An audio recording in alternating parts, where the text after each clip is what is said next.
Bienvenue, mesdames et messieurs, à cette nouvelle édition du Bulletin. C'est le vendredi 24 octobre. En manchette aujourd'hui, le point sur l'Assemblée publique sur l'austérité et ses conséquences qui s'est tenu dans Hochelaga-Maisonneuve.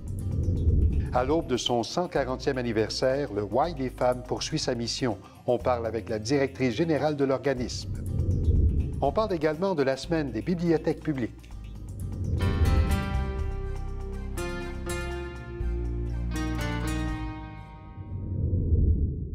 Bienvenue, mesdames et messieurs, bienvenue à cette édition du Bulletin. Notre dossier cette semaine, je vous ramène au 16 octobre dernier. À l'instigation de la table de quartier Hochelaga-Maisonneuve se tenait une importante assemblée publique, une assemblée sur l'austérité et aussi ses conséquences dans le quartier Hochelaga-Maisonneuve. Ça a été une grosse réunion. On a brassé beaucoup d'idées. Et pour nous faire un compte-rendu, on a avec nous Mme Chloé Tanguay. Mme Tanguay est organisatrice communautaire à la table de quartier Hochelaga-Maisonneuve et elle est également responsable du comité de concertation défense de droit. Madame Tanguay, merci beaucoup d'être venue nous en parler de tout ça. Ça a été un gros événement chez vous dans Hochelaga-Maisonneuve. Hein? Oui, donc plus de 50 personnes qui se sont présentées en plus de nos intervenantes. Il y a des gens du public, mais on y revient dans quelques instants. Vous sentez présentement le besoin de discuter fermement aussi de choses très sérieuses, d'austérité, de coupure. Et il y avait présent l'Institut de recherche et d'information socio-économique, IRIS. Qu'avait-il à vous dire? Donc, l'IRIS est venu nous parler un petit peu au niveau plus international et avec un point de vue un peu plus théorique sur ce qu'était l'austérité. Donc, une définition économique de l'austérité et de ses conséquences au niveau plus large. Était présent également à cette table le Front d'action populaire, le FRAPRU, oui, en réaménagement urbain. De logements sociaux. Donc, c'est un dossier qui vous préoccupe beaucoup. Bien sûr. Logement, chez vous aussi. Il y avait le comité des usagers du C3S, Lucille Teasdale. Oui, qui est venu nous parler en fait des différentes coupures qui s'en viennent ou qui ont déjà commencé dans le milieu de la santé et de ses conséquences directes sur les populations, notamment sur les résidents et les résidentes du quartier Hochelaga-Maisonneuve. Qu'y avait-il? Coalition Main Rouge. Qu'est-ce que c'est la Coalition Main Rouge? C'est la coalition contre la privatisation et la tarification des services publics. Donc, c'est une coalition de groupes communautaires, de syndicats, de groupes de femmes qui se mobilisent contre les mesures de privatisation ou de tarification qu'on voit depuis quelques années. Et c'est une coalition qui propose aussi des alternatives à l'austérité, qu'on pourra reparler peut-être plus tard. Tout à l'heure, il y avait finalement, il y avait vous, oui. La table de quartier Hochelaga-Maisonneuve et puis également le syndicat industriel des travailleurs et travailleuses. C'est ça, qui est venu nous parler d'un projet de grève sociale pour le 1er mai 2015 comme une façon de lutter ou de se mobiliser contre l'austérité. Bon, donc les grands dossiers dont il a été question à cette table. Oui, donc on a parlé de définir l'austérité, qu'on a défini comme des mesures qui veulent réduire la taille de l'État. Donc, on va couper dans les dépenses, donc on va couper dans la croissance des dépenses et on va augmenter les revenus. Mais est-ce que vous craignez les coupures ou si vous les vivez déjà, les coupures? On en vit déjà quelques-unes et le comité des usagers du C3S a pu nous en parler. Au niveau de la santé, c'est des millions de dollars qui ont été coupés dans différents programmes. Par exemple, tout simple, le programme d'aide à domicile, d'assistance à domicile, il y a des budgets qui ont été coupés. Donc, pour certaines personnes âgées, ça signifie un bain par semaine au lieu de 2. Donc, des conséquences comme ça. Dans les autres conséquences qui s'en viennent, on va retirer des écoles, par exemple, des orthophonistes, des hygiénistes dentaires. Et là, on dit aux parents, ben vous irez au CLSC. Mais c'est pas toujours facile. Et vous pointez du doigt l'actuel gouvernement, en quelque sorte, parce que vous dites, vous pourriez aller chercher l'argent ailleurs. C'est ça. Et nous, on a des options à vous offrir, à vous amener. Oui. Donc, qu'est-ce que vous proposez? La coalition Main Rouge nous a proposé diverses solutions qui touchent surtout des stratégies fiscales. Donc, ce que la coalition dit, c'est ne diminuons pas nos dépenses, mais allons chercher plus de revenus. Et par exemple, dans les solutions amenées, on pourrait augmenter le nombre de paliers d'impôts. Donc, au lieu d'en avoir que quelques-uns, on pourrait monter ça à 10. Vous me voyez sourciller, là, hein? D'amener encore d'autres paliers d'impôts, mais on est quand même pas mal Mais en fait, ce que ces paliers-là feraient, ce ne serait pas pour les gens des classes moyennes, ni pour ceux des classes moins favorisées, mais on parle d'augmenter des paliers d'impôts pour ceux qui gagnent de hauts salaires. Donc, on parle de plusieurs centaines de milliers de dollars. Plus ton salaire est élevé, plus tu payes. C'est ça. On parle aussi de la taxe sur le capital, de rétablir cette taxe-là. On parle également d'imposer plus les banques. Hein. Les banques, elles font de l'argent, là. Et on parle également de la lutte à l'évasion fiscale. Donc, ce sont différentes stratégies pour aller chercher l'argent dans les poches de ceux qui en ont. Et bien sûr, on ne parle pas d'augmenter les impôts pour les classes moyennes et les classes défavorisées. L'exercice que vous avez mené, là, le 16 octobre dernier, est-ce que c'est un exercice qui est également fait dans les autres secteurs, dans les autres arrondissements? Nous, c'est ce qu'on a fait ici. Je ne sais pas s'il y a d'autres tables de quartier ou d'autres regroupements. Parce que certaine que oui. Si je vous pose la question, c'est que cette problématique, elle existe dans tous les arrondissements. Oui. Elle existe partout au Québec, pour tous les organismes. Effectivement. Bien, nous, à la table de quartier Hochelaga-Maisonneuve, c'est ce qu'on a senti qu'on avait besoin de faire. C'est sûr que j'invite tous les quartiers, tous les arrondissements à reproduire ou du moins à parler de la question, mais c'est sûr que c'est abordé dans d'autres arrondissements. Il y a d'autres regroupements aussi. Je pense au RIOC, qui est le regroupement intersectoriel des organismes communautaires de Montréal, qui font une journée de grève le 17 novembre, un peu sur cette question-là, donc sur la question du financement au communautaire qui est en baisse suite aux politiques d'austérité. Donc, ça se parle aussi dans d'autres quartiers, au niveau national également. La santé, le logement, ce sont deux dossiers qui vous touchent particulièrement dans Hochelaga-Maisonneuve. Ce sont deux thèmes qu'on a décidé d'aborder. Donc, le logement, parce qu'il y a beaucoup de problématiques de logement dans le quartier, et de voir comment, en fait, les choix du gouvernement actuel vont avoir des impacts sur les conditions de logement de la population, parce que quand on cesse d'investir ou quand on diminue les investissements dans le logement social, c'est des conséquences directes pour des gens qui sont en attente de logements sociaux, qui sont sur des listes d'attente. Bien, les listes d'attente continuent de s'allonger. Il y a déjà des milliers de personnes qui sont sur ces listes-là dans Hochelaga, donc ça va juste aller de pire en pire. Et puis, il a été question aussi de l'éducation. C'est un des grands dossiers que vous défendez dans votre quartier. Oui, c'est ça. Donc, par exemple, dans le quartier Hochelaga-Maisonneuve, il y a 3 écoles primaires qui sont fermées à cause de la moisissure. Et ça, c'est parce qu'on a décidé de bâtir des écoles, mais de ne pas s'en occuper. Donc, on ne voulait pas mettre de financement dans l'entretien. Donc, au bout de quelques années, les bâtiments sont désuets et il y a de la moisissure. Donc, 3 écoles dans le quartier, ça fait quand même beaucoup. Madame Tanguay, il nous reste quelques secondes à peine, mais j'aimerais que vous nous disiez, avant de nous quitter, quel a été le consensus, qu'est-ce qui s'en vient dans les semaines à venir ou les mois à venir? Donc, c'est qu'il faut se mobiliser. Nous, notre force, c'est notre nombre. Hein, donc, on n'a pas les contacts avec les politiciens pour faire passer nos points. Donc, la force, c'est notre nombre. Il faut se mobiliser. Il y a des manifestations qui s'en viennent, notamment une manifestation organisée par la coalition Main Rouge le 31 octobre. Donc, c'est devant les bureaux du premier ministre. Oui, donc au coin des rues Sherbrooke et McGill à 11h. Donc, une grosse manifestation qui va réunir différents groupes issus de différents secteurs, parce qu'un autre point aussi qu'on pense, c'est qu'il faut s'unir. Donc, tous les groupes communautaires, peu importe le sujet qu'on touche, que ce soit santé, éducation, logement, tous ensemble. Madame Chloé Tanguay, organisatrice communautaire à la table de quartier Hochelaga-Maisonneuve, merci beaucoup de vous être déplacée pour nous en parler. Merci.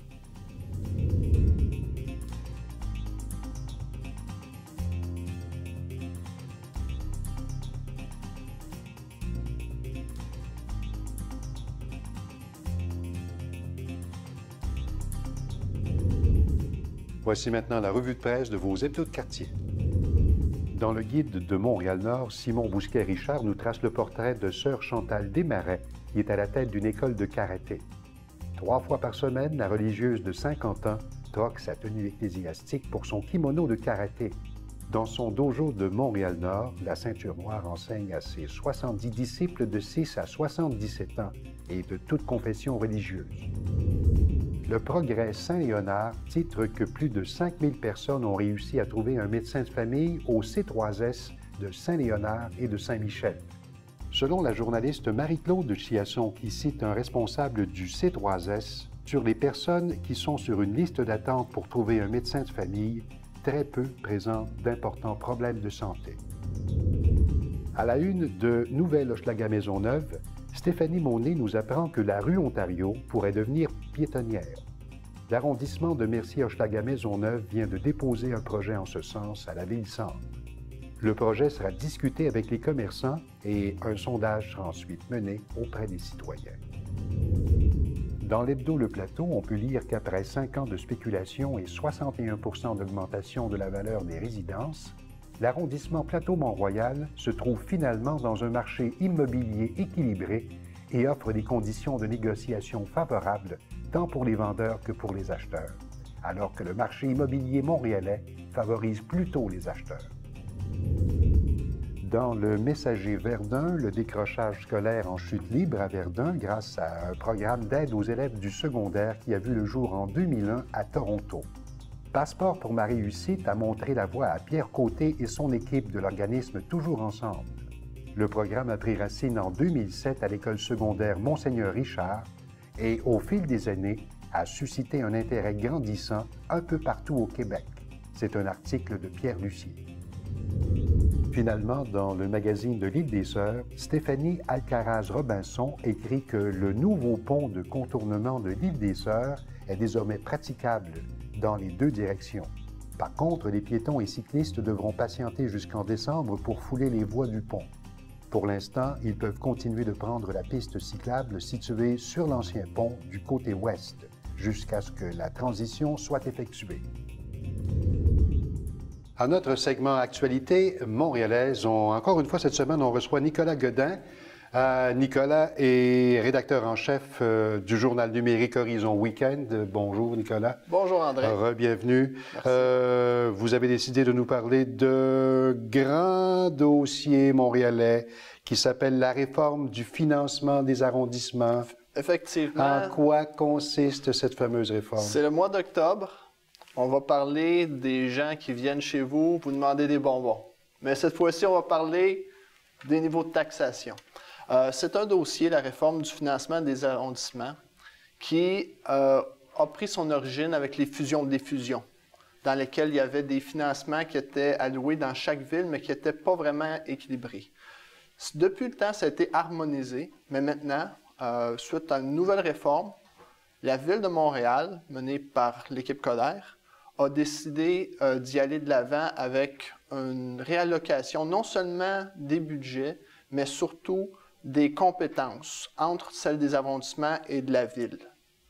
Et ça va donner beaucoup de changements au niveau des budgets des arrondissements. En parlant de changements, quels sont les changements majeurs auxquels il faut s'attendre? Justement, il y a des nouvelles pondérations parce que la Ville de Montréal, la Ville-Centre elle-même, va reprendre certains pouvoirs, notamment sur le stationnement, la collecte des déchets, et surtout va reprendre un contrôle d'une grande partie du réseau routier. Plus de la moitié du réseau routier, maintenant, va dépendre de la compétence de la Ville-Centre. Ce qui va faire, évidemment... Mais ça veut dire ça moins d'argent pour les arrondissements? Exactement. Ça veut dire que certains arrondissements vont recevoir moins d'argent étant donné qu'il y avait des dépenses dont ils s'occupaient. En perspective. Mais aussi, ça affecte aussi les revenus parce que certains arrondissements, on ne dira pas lesquels, profitaient bien d'un bon revenu du niveau des stationnements, par exemple, ou des agents de stationnement qui aimaient bien faire respecter les règlements. Ça a été dans l'actualité. Ouais. Pourquoi cette réforme suscite... parce qu'on sent qu'il y a de la grogne présentement là, dans les arrondissements. Il y a de la grogne, mais je dirais c'est surtout localisé au plateau, à Outremont et au sud-ouest. Parce que chacun de ces arrondissements va voir son financement, d'ailleurs on avait les statistiques ici, coupé d'au moins 10 % chacun. Et dans le cas d'Outremont, c'est près de 20 % du financement de l'arrondissement qui va être coupé. Donc, on parle quand même de réformes qui vont quand même affecter fortement le budget des arrondissements de la Ville de Montréal. Je sais, en lisant, en suivant l'actualité municipale, que là où il y a énormément de grogne présentement, c'est sur le plateau. Oui, effectivement, le maire, M. Ferrandez, va même instaurer, je ne sais pas s'il va l'instaurer, mais je crois que oui, une taxe scolaire. Il a le droit de le faire parce que... Indépendamment de tous les autres arrondissements. Effectivement, parce que dans la réforme, on autorise justement les arrondissements à avoir un champ fiscal supplémentaire. Champ fiscal supplémentaire, entendez le mot taxe. Ouais. Okay? Attendez des ponctions. Attendez-vous à ce que vous ayez à donner plus pour garder les services au même niveau. Par contre, il y a un élément important qu'il faut dire, c'est que cette réforme-là ne va pas se faire en une seule année. Tous les surplus qui vont être alloués aux municipalités, c'est-à-dire certains arrondissements, vont être alloués sur les 5 prochaines années. Comme par exemple, l'arrondissement de La Salle va avoir 20 de budget supplémentaire qui va lui être accordé au cours des 5 prochaines années. En ce qui a trait au retrait des financements, en ce qui a trait aux coupures, ça va s'échelonner sur les 10 prochaines années. Donc, oui, ça va être un effet quand même majeur sur le financement, mais ce qu'on nous a dit à la Ville-Centre, c'est qu'on va essayer d'amortir ça en étalant justement les coupes sur plusieurs années. Il faut s'attendre à un automne chaud.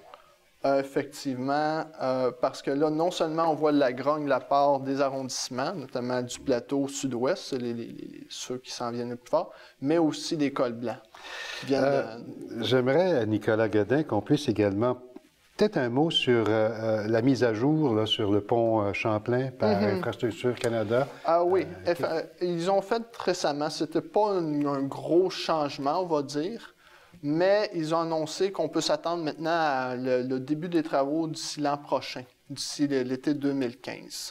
Le pont, on a vu les nouvelles maquettes, c'est quand même très joli, un style classique, on va dire, chacun a son opinion sur le style, mais il va être fait... Je trouve très bien, moi, très moderne. Mais là, il faut qu'on s'attaque aux infrastructures. Oui. Ce qui va amener à ce fameux pont-là. Exactement. Et cette fois-ci, ils ne vont pas prendre de chance. Ils vont utiliser des matériaux qui vont être à l'abri, je dirais, à l'abri des éléments, contrairement à celui qu'on avait, qui n'avait pas été normalement prévu pour les éléments. C'est assez drôle à dire. Il nous reste quelques secondes à peine, Nicolas Godin. Voulez-vous nous parler de la mesure des progrès de la Ville de Montréal? Que voulez-vous dire? Ça, je vais vous en reparler parce que j'étais avec M. Coder cette semaine. Je lui ai posé la question parce qu'il nous dit qu'avec le 375e anniversaire de la Ville, il va y avoir beaucoup de changements auxquels on peut s'attendre. Moi, ce que je lui ai posé comme question à M. Coder, c'est comment est-ce que les Montréalais, comment est-ce que les élus, comment est-ce que les analystes vont être capables d'évaluer les progrès de la Ville de Montréal? Comment évaluer ça? Et la réponse de M. Coder, et moi je vais faire un peu plus de recherche, c'est un sujet sur lequel je vais me pencher, il va y avoir des comparaisons avec les autres villes, de villes notamment des villes d'Ontario, peut-être comparaison avec Toronto, Winnipeg, Hamilton. Bref, c'est un sujet sur lequel moi personnellement je vais me pencher et dont on va entendre parler. Oui. Écoutez, merci beaucoup Nicolas Godin. Je vous rappelle que vous êtes rédacteur en chef d'Horizon Week-end. C'est un journal numérique qu'on retrouve sur le net, horizonweekend.ca. Vous êtes également présent sur Facebook. Oui, tout à fait. Merci bien, André. À bientôt. Au revoir. Le 25 octobre 1954, Jean Drapeau était élu maire de Montréal pour la première fois. Il fut élu sous la bannière de la Ligue d'action civique, faisant campagne sur la base d'une épuration de l'administration municipale. Drapeau et son parti civique, nouvellement formé, furent massivement élus lors de l'élection municipale de 1960. Il amorça alors 7 mandats consécutifs jusqu'en 1986. Le maire Drapeau mit sur pied différents projets à caractère prestigieux qui ont modelé le visage de Montréal, dont celui de la Place des Arts, inauguré le 21 septembre 1963. Un autre grand chantier fut celui du métro, qui, en 1966, fit de Montréal la 26e ville du monde et la 8e en Amérique du Nord à bénéficier de ce moyen de transport souterrain. La ville de Montréal se révéla ensuite au reste du monde avec la tenue de l'exposition universelle qui attira plus de 50 millions de visiteurs. On a transporté sur place en l'espace de 10 mois 15 millions de tonnes de roc et de terre. Il s'agissait de doubler la superficie de l'île Sainte-Hélène et de créer à partir de rien l'île Notre-Dame. Pour aider au financement de la ville, Jean Drapeau mit sur pied en 1968 la première loterie publique au Canada, qu'il nomma la taxe volontaire. Les Jeux olympiques de 1976 demeurent toutefois le projet ultime dans sa quête pour révéler la ville de Montréal au reste du monde. Il présenta la candidature de sa ville en 1970, qui sera finalement élue ville hôte aux dépens de Moscou. Malgré le côté sombre de l'aspect économique du passage de Jean Drapeau à la tête de la ville de Montréal, il a laissé sa trace de manière positive en rendant la majorité des citoyens fiers d'être montréalais. On va à la pause et au retour, on parle de la semaine des bibliothèques publiques et on reçoit la PDG du Y des femmes.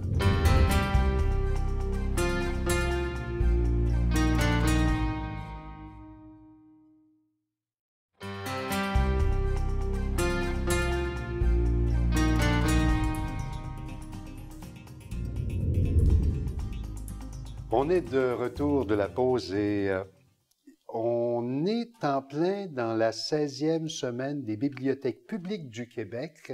Ça se termine le 25 octobre et cette semaine des bibliothèques publiques est l'occasion de découvrir ou de redécouvrir notre bibliothèque et tous ses services. On a avec nous pour nous en parler M. Stéphane Legault. Il est président de l'Association des bibliothèques publiques du Québec. Monsieur Legault, bienvenue. Bonjour. Ça a évolué beaucoup, les bibliothèques, au cours des dernières années? C'est sûr, le numérique a changé bien des choses. Ça donne l'accès à la bibliothèque 24 heures par jour, contrairement à avant. Donc, c'est une belle ouverture pour les citoyens. Évidemment, la bibliothèque a grandi, a évolué au courant des dernières années, des dernières décennies. On n'est plus un simple entrepôt de livres comme on était avant. On a longtemps été une bibliothèque paroissiale à travers le Québec pendant de nombreuses années au début des années 1900. On a grandi, on est devenu municipal maintenant, et puis on a accès à différents services qui sont de plus en plus intéressants pour le citoyen. Dans l'ensemble du Québec, on compte combien de lieux publics pour aller s'alimenter intellectuellement? On parle de plus de 1000 points de service. On parle de 1030 quelques points. J'ai pas la mémoire des chiffres, mais on est à... Je vous dirais que la grande majorité des Québécois sont desservis par une bibliothèque. C'est plus de 90% des Québécois qui sont desservis. On va parler d'abord des activités dans le cadre de cette semaine, cette 16e semaine des bibliothèques publiques. Dans Montréal et dans le Grand Montréal, quelles sont les activités à voir? Il y a différentes... je vous dirais, chaque bibliothèque fait ses propres activités, chacune est maître. Donc, il n'y a pas d'activité partout au Québec pareil. Il y a des bibliothèques qui font des activités avec de l'impression 3D. Il y a une bibliothèque à Montréal, je crois que c'est Saint-Henri, qui va même imprimer un participant en 3D. Donc, ils vont produire. C'est incroyable là, ce qu'on peut faire. C'est vraiment trippant. Il y a ensuite, on a vu des bibliothèques qui ont fait l'heure du compte en langage des signes pour les malentendants. On a des bibliothèques qui font une heure du compte traditionnelle. On a une bibliothèque qui fait de la lecture à un chien pour des jeunes qui ont de la difficulté à lire à haute voix. En flattant le chien, le jeune prend confiance en lui, il oublie qu'il y a de la misère, il oublie qu'il doit faire des efforts pour bien lire à haute voix. Puis le chien n'est pas là pour juger non plus, il est là pour écouter. Donc, en jasant et en lisant au chien, l'enfant gagne de la confiance en lui et développe ses habiletés de lecture. Je vous écoute et on est bien loin de l'époque où, oui, monsieur. Silence, on est dans une bibliothèque. C'est maintenant rendu un lieu de rencontre, un lieu d'échange. Il y a, par exemple, il y a des bibliothèques, la bibliothèque du Boisé à Montréal, où il est interdit d'être silencieux. Non, mais c'est formidable, ça. Il y a plusieurs même bibliothèques qui diffusent de la musique dans leurs lieux pour être capable de créer justement une atmosphère un peu plus conviviale. Tu sais, quand on rentre dans une bibliothèque, puis c'est silencieux, c'est froid, c'est repoussant un peu, on rentre, puis on fait « qu'est-ce que c'est ça? » Alors, dans une bibliothèque où il y a du bruit, où les gens discutent, c'est beaucoup plus intéressant, c'est beaucoup plus chaleureux comme ambiance. Aussi, le citoyen comme tel, l'être humain, est une source d'information en soi. On doit le consulter aussi, on ne peut pas le mettre de côté. Sentez-vous un désengagement de la population face à sa bibliothèque? Ou avez-vous réussi à renouveler la clientèle? Où vous situez-vous présentement? Je vous dirais que si on se compare au restant du Canada, on a encore des progrès à faire. Par exemple, la Colombie-Britannique frôle le 50% d'abonnés, ce qui n'est pas notre cas au Québec. Pour quelle raison? À 30. D'après vous, là? C'est un historique culturel. On a vraiment un retard culturel profond qui date du début de la colonie. On le rattrape graduellement. Le clergé a longtemps contrôlé au Québec la pensée des gens, l'accès à l'information, l'accès aux bibliothèques. Les livres intéressants étaient mis à l'index.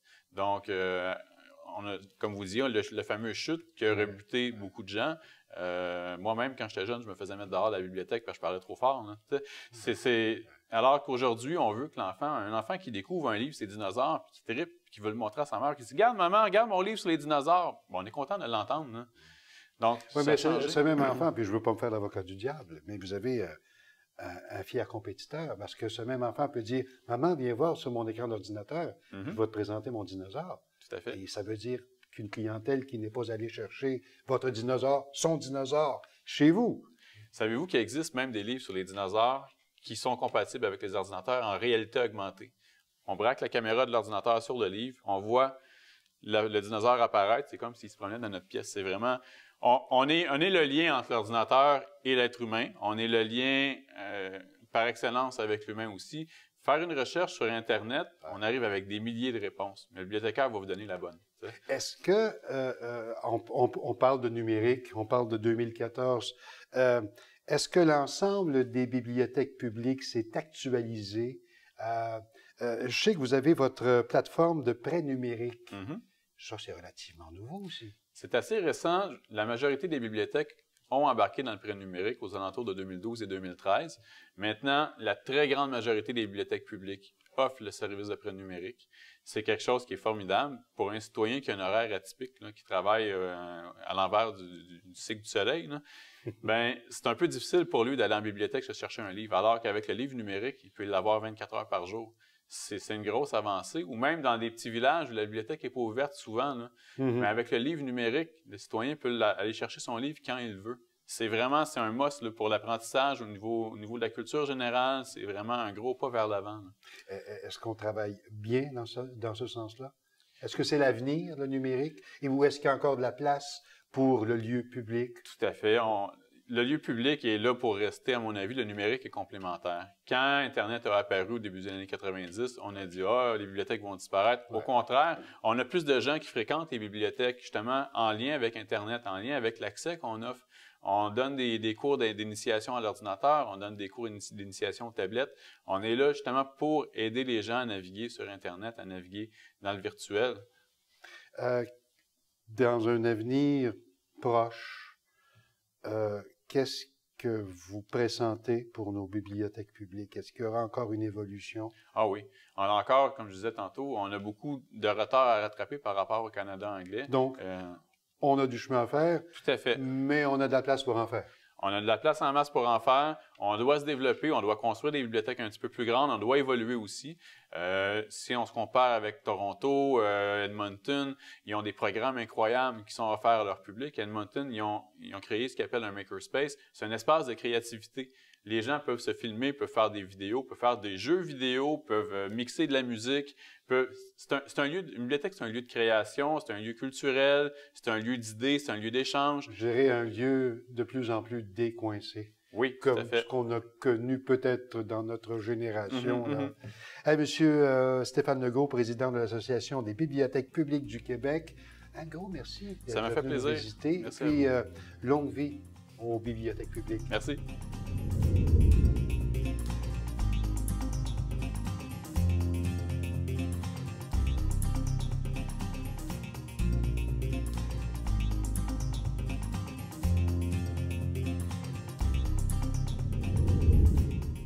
Le Y des femmes célèbre son 140e anniversaire l'année prochaine et on a pensé inviter aujourd'hui la présidente directrice générale de l'organisme, Madame Hélène Lépine. Bonjour, Madame Lépine. Bonjour. 140 ans. Oui. Que ça existe. Oui, 140 ans. Le Y des femmes existe depuis 1875. En 1875, cet organisme a été créé pour recevoir des femmes qui provenaient de la campagne et qui venaient s'installer dans la grande ville.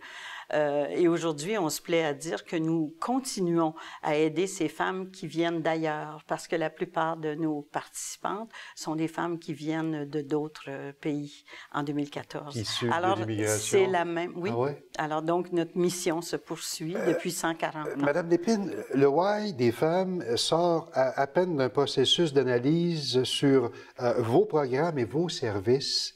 Et quand en est-il ressorti? Ça ne veut pas dire que vous avez moins de services, là?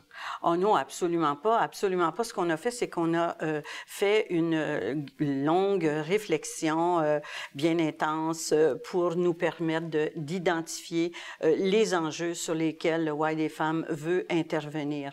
Alors, donc, on a identifié les enjeux d'inégalité sociale, d'exclusion sociale et combattre toutes les formes de violence. Ça, ce sont les grands enjeux. Mais ces enjeux-là, on les travaille à travers des familles d'action. On a appelé ça comme ça.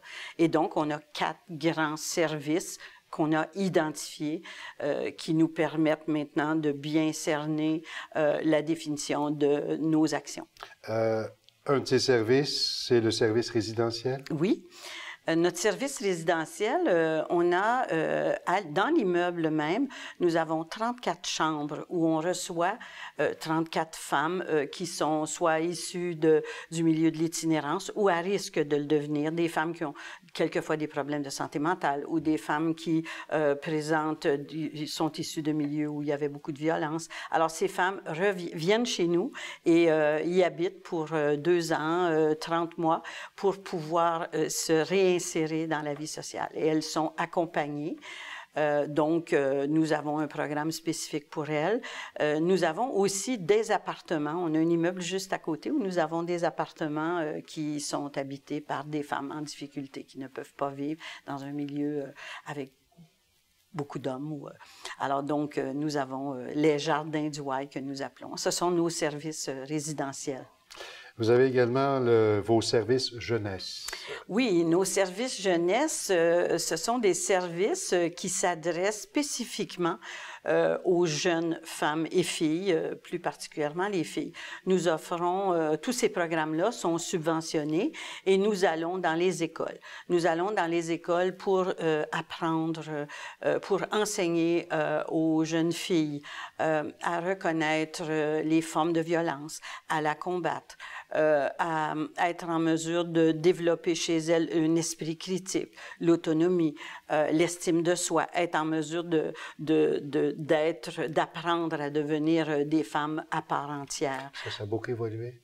Oui. Est-ce qu'en 2014, nos jeunes filles sont mieux prémunies contre toutes ces formes de violence? Elles sont, je pense qu'elles ont à combattre d'autres formes de violence, la cyberintimidation, par exemple, qui est envahissant dans les milieux, particulièrement chez les jeunes. Donc, on a beaucoup de programmes là. Et particulièrement chez les jeunes, nous avons beaucoup travaillé l'hypersexualisation chez les jeunes femmes et les jeunes filles. On a d'ailleurs, sur notre site web du Why des femmes de Montréal, on a développé 4 capsules vidéo qui s'adressent aux parents pour permettre aux parents de bien comprendre ce phénomène d'hypersexualisation chez les jeunes femmes et les jeunes filles. Vous irez voir, vous allez comprendre ce phénomène.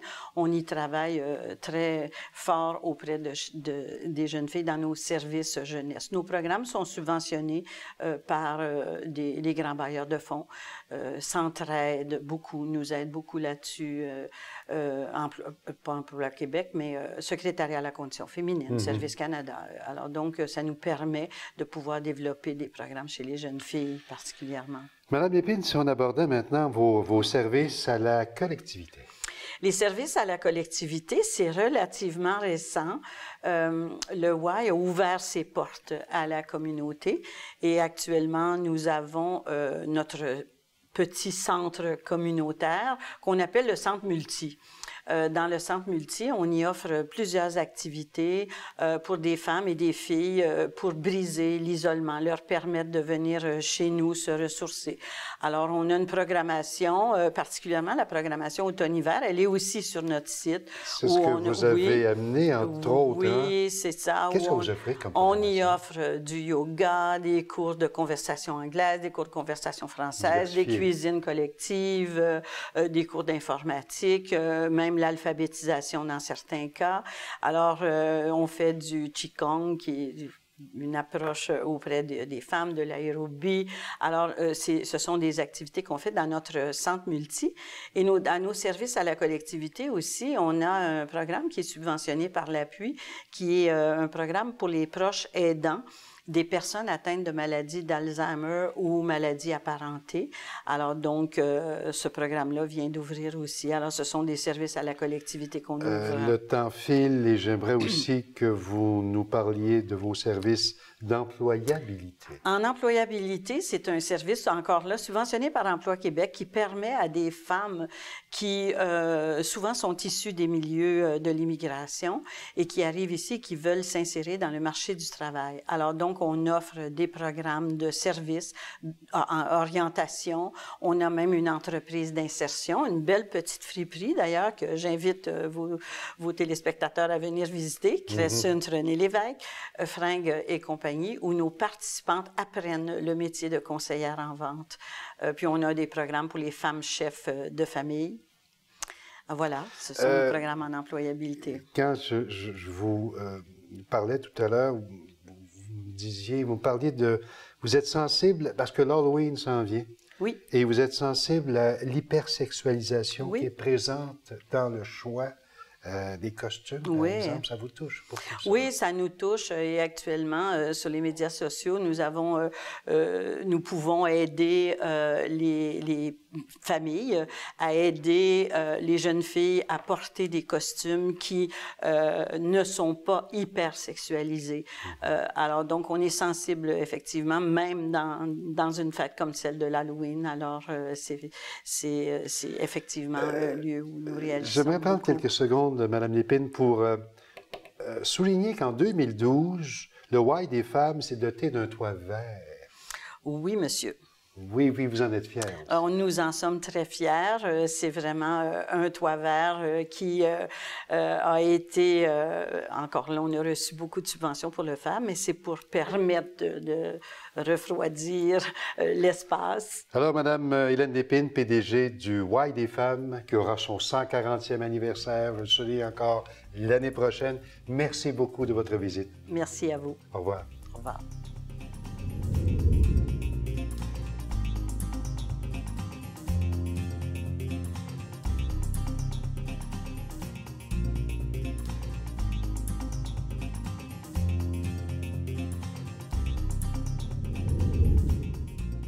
L'édition 2014 de la Semaine nationale des proches aidants au Québec, ça aura lieu du 2 au 8 novembre prochain. Et vous savez qu'un proche aidant, c'est une personne qui offre, sans rémunération, devrais-je dire, du soutien à une personne de son entourage qui est atteinte d'une incapacité, par exemple. Et j'ai pensé, dans notre segment Gens de cœur, inviter une proche aidante qui a pour nom Diane Gendreau. Bonjour. Madame Gendreau, bonjour. Bonjour. Vous êtes proche aidante de qui? De mon père. De mon papa. Votre papa? Oui. Qui demeure en perte à cause d'une maladie pulmonaire. Il est en perte de grande capacité. C'est un homme avant qui sortait dehors, qui allait parler avec ses amis, mais maintenant, il ne peut plus faire ça. Quel âge a-t-il? Mon père, je l'ai fêté justement samedi dernier, il a eu 89 ans. Ses enfants, ses petits-enfants, on était avec lui. Mais c'est qu'il a toute sa tête. C'est un homme qui a une grande culture. On parle d'une incapacité physique. Physique. C'est un monsieur que...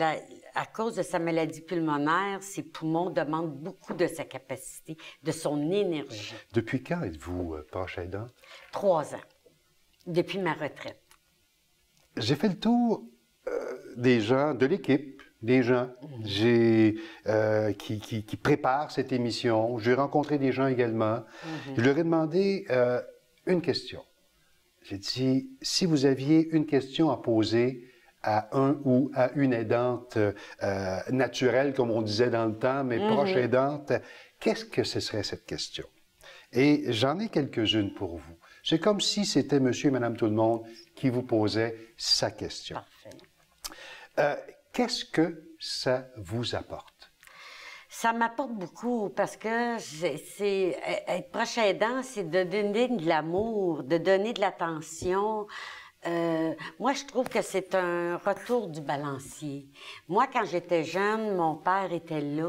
J'ai été un enfant qui était très malade à ma naissance. Il m'a même donné une transfusion de sang et tout ça. J'étais un bébé qu'en 1949, on ne sauvait pas. Je n'étais pas supposée vivre, je pesais 2,5 livres. Et c'était un homme qui m'a beaucoup donné. Puis moi, je suis une personne que, quand vous regardez la télévision, vous regardez comment ça va dans les hôpitaux, pas que ça va mal, mais on a peur que notre parent soit pas bien entouré. Et votre père, autre question qu'on m'a donnée, est-ce que votre père, lui, vous dit verbalement ce que ça lui rapporte? Pas tout le temps, mais souvent oui, parce qu'il me le dit, si j'aurais pas ma fille, je serais mal pris. Il y a donc une appréciation. Ah, énorme, énorme. Une très grande appréciation parce que c'est un monsieur qui avait une indépendance, une autonomie. Ça demande combien de temps dans une journée d'une proche aidante comme vous? C'est du temps plein? Moi, c'est du temps plein. Parce que là, à tous les 3 heures, il faut que je lui donne de la morphine. Ah oui. Parce qu'il est souffrant. C'est moi qui prépare ses repas. Avant, je l'aidais à faire sa toilette, mais maintenant, il a accepté que le CLSC nous aide. Ça a été un gros poids d'enlever pour moi. Ça veut dire beaucoup d'énergie, ça? Énormément. Énormément. Comment vous ressourcez-vous? Moi, je me ressource parce que dans le milieu où je demeure, il y a 3 jardins. Et j'adore, moi, la nature. Et la personne qui s'occupe des jardins, je l'aide. Je vais prendre 1 heure ou 2. Quand mon père, là, je sais qu'il a déjeuné, il était assis un petit peu, il a retourné à son lit.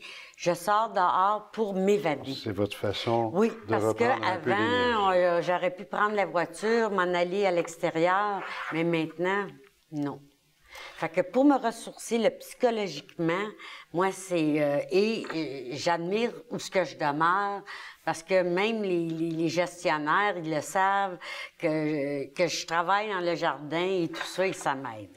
Autre question qu'on m'a demandé, en quelque sorte, de vous poser. Si vous gagnez, par exemple, un gros lot à la loterie et que l'argent n'était pas un souci, par exemple pour vous, pas de souci, là, il y en a de l'argent. Oui. Et que vous aviez l'opportunité de trouver un centre d'hébergement de 3 étoiles, tous les services, là. Quelle serait votre réaction? Que mon père irait là. Que moi. Est-ce que ça changerait votre façon de voir? Non. Est-ce que vous non. Du fait d'avoir la possibilité de lui offrir les meilleurs services? J'aurais de la difficulté. Ce serait, énormément. Ce serait encore près de vous que vous le voulez, là. Oui. Qu'est-ce qui est le plus pénible que d'être un proche aidant? C'est d'être plus pénible, c'est de quand la personne te parle puis elle réalise qu'elle est en fin de vie et de lui donner du positif, de lui dire tu peux continuer, tu sais, parce qu'il le sait qu'il est malade. Mais psychologiquement... On a quelques secondes à peine, 60 secondes, mais si vous aviez un conseil à donner à un proche aidant qui est en voie de devenir un proche aidant? D'aller chercher de l'aide, d'aller dans les associations où il y a des rencontres pour les proches aidants. Parce qu'on a besoin de se regrouper et de parler. Parce que c'est beau d'être proche aidant, mais la proche aidante, on a besoin de soutien, nous, avec. Madame Diane Gendreau, merci beaucoup. Ça a été trop court. J'ai l'impression que vous aurez eu des choses à nous dire pour des longues minutes, sinon de longues heures. Merci beaucoup d'avoir été avec nous. Je vous remercie beaucoup. On s'en va à la pause et tout de suite après, ce sont les conseils citoyens sur l'Halloween.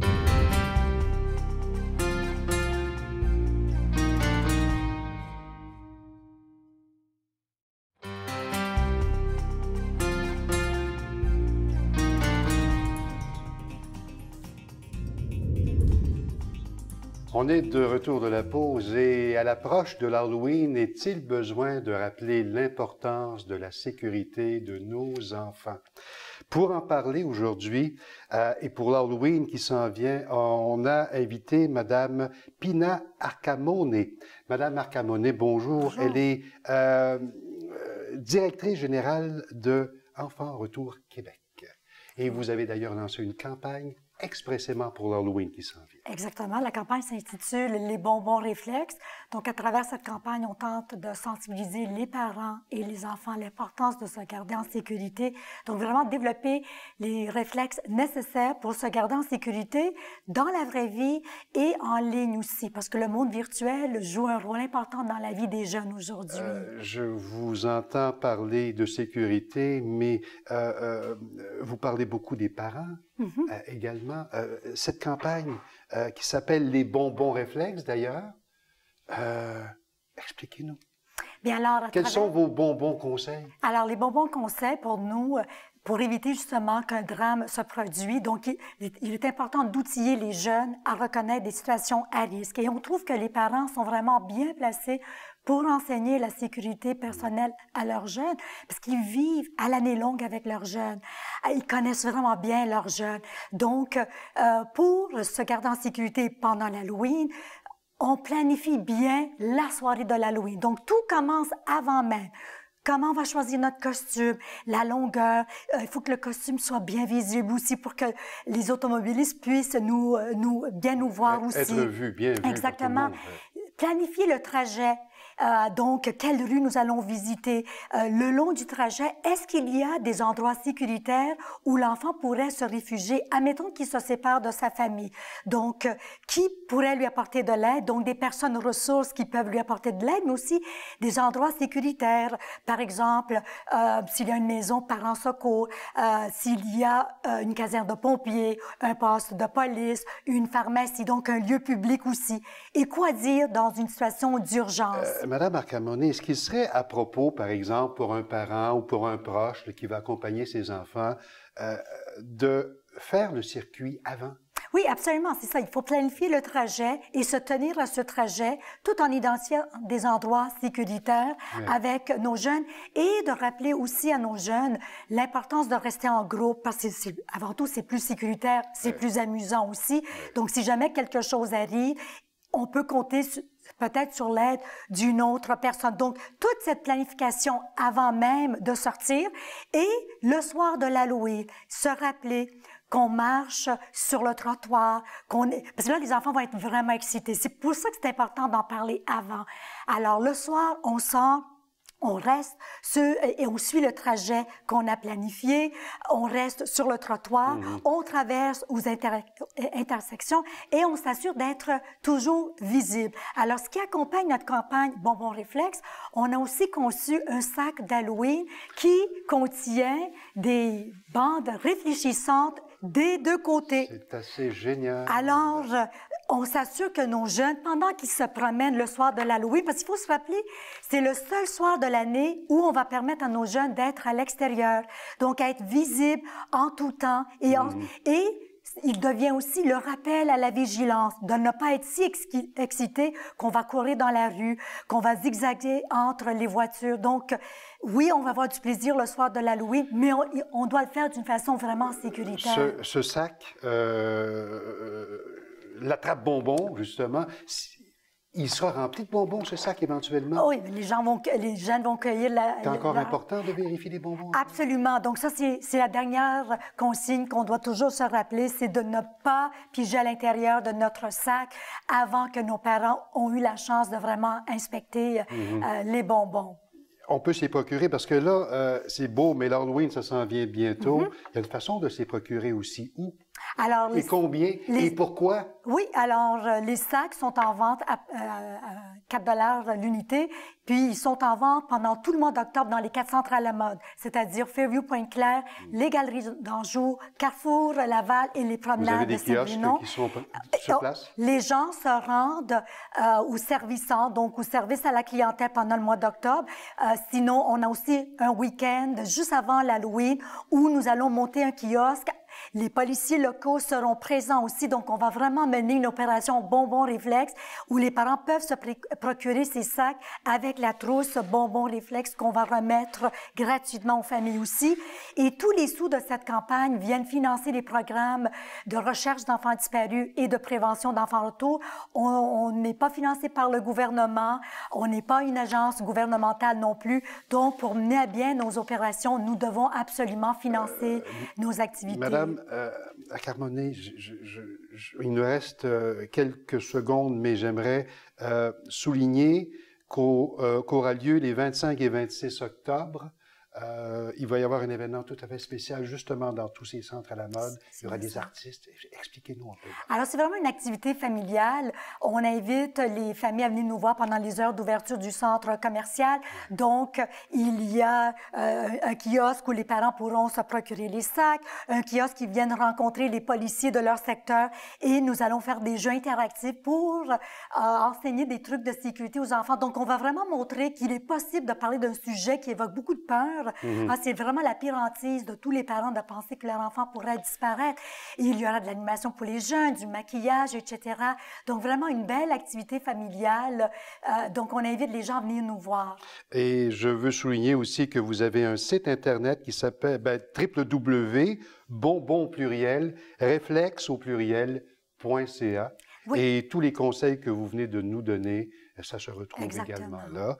Je vous souhaite un franc succès pour votre campagne de l'Halloween, madame. Merci. Et j'espère vous réinviter pour parler peut-être un peu plus d'Enfants Retour Québec. Ça me fait plaisir. Merci à vous. beaucoup. C'est madame Pina Arcamone et vous êtes directrice générale de l'organisme. Merci d'avoir été avec nous. Merci à vous. Au revoir.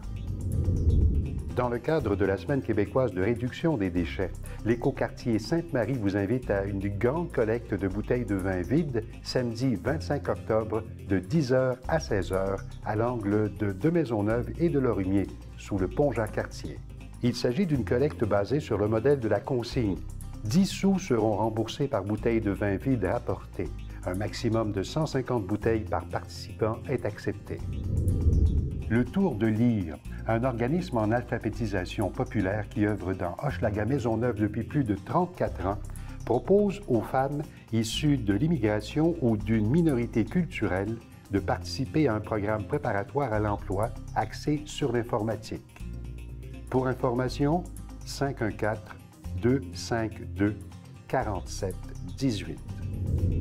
Le personnel du poste de quartier 22 tient la 4e édition de sa collecte de jouets neufs ou usagés pour les enfants défavorisés du quartier Centre-Sud.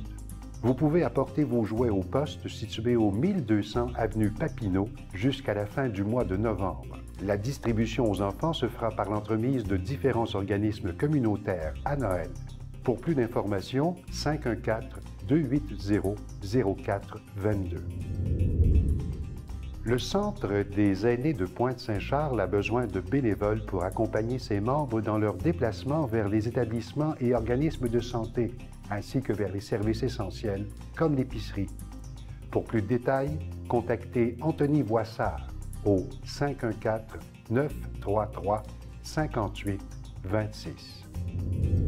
Petits et grands sont conviés ce samedi 25 octobre à la Marche des Zombies de Montréal. Dès midi, il y aura animation et maquillage sur la place des festivals du quartier des spectacles, métro Place des Arts. Le départ de la marche se fera à 15h et les marcheurs seront de retour à 16h30. Le tout se terminera à 17h30. Pour fêter ses 15 ans, le Festival du monde arabe présente une exposition rétrospective sous le thème de 15 folies métèques. Une rencontre unique avec l'histoire du FMA qui fait revivre les moments majeurs du parcours de l'événement dans le paysage culturel montréalais. C'est jusqu'au 10 novembre et c'est gratuit à la salle d'exposition de l'espace Georges-Émile Lapalme de la Place des Arts. Toujours dans le cadre du Festival du monde arabe de Montréal, le conteur burkinabé Bebeto Lonsili livrera le meilleur des chants et des contes africains pour le plaisir des grands et des petits. La prestation aura lieu le jeudi 30 octobre dans la salle d'exposition de l'espace Georges-Émile Lapalme de la Place des Arts. Et c'est gratuit. Voilà qui complète cette édition du Bulletin, mesdames et messieurs. Vous pouvez revoir l'émission sur notre site tcftv.ca et nous sommes également présents sur les réseaux Facebook et Twitter.